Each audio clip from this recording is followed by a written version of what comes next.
Aujourd'hui, je vous propose de faire des piques-épingles ou piques-aiguilles qui sortent vraiment de l'ordinaire. C'est un accessoire très facile et très rapide à faire. Il mettra une touche d'originalité dans votre espace couture. Petite photo de famille avant de commencer le tuto.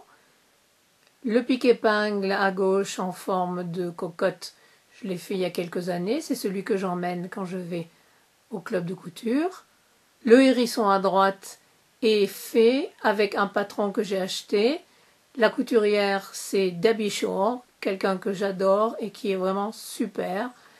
Le pique-épingle en dessous m'a été offert par Monique et je la remercie encore une fois. C'est une œuvre d'art, un pique-épingle brodé au point de croix. C'est quelque chose de spectaculaire vu de près. Il vous faut un cocotier, un bout de tissu, de la ouate ou autre garnissage.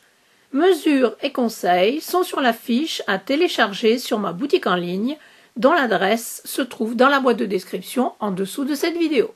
Prenez une aiguillée de fil solide, doublez-le et à l'extrémité, faites un nœud.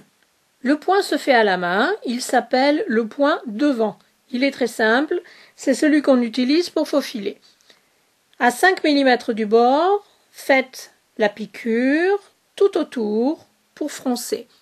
Chaque point fait entre 3 et 4 mm. Une fois arrivé au point de départ, vous pouvez commencer à tirer pour froncer petit à petit. Dès que vous avez une forme ronde, commencez à garnir en mettant des petits morceaux de ouate à chaque fois. Froncez au fur et à mesure du garnissage.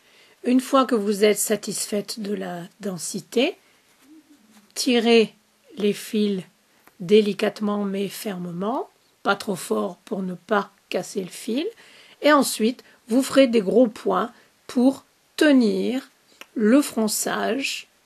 Vérifiez que la petite boule de ouate rentre bien dans le cocotier, donc là ça va, je pense que je vais même la pousser un petit peu plus.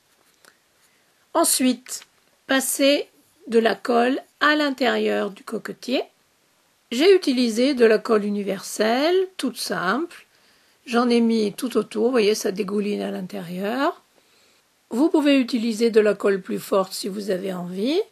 Ici, nous avons un support en bois avec de la peinture, donc avec la boule en tissu à l'intérieur, ça tiendra correctement, mais il faudra bien attendre que la colle sèche totalement.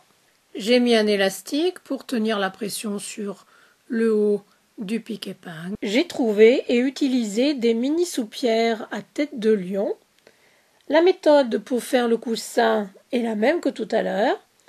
J'ai pris de la colle universelle et le coussin tient très bien.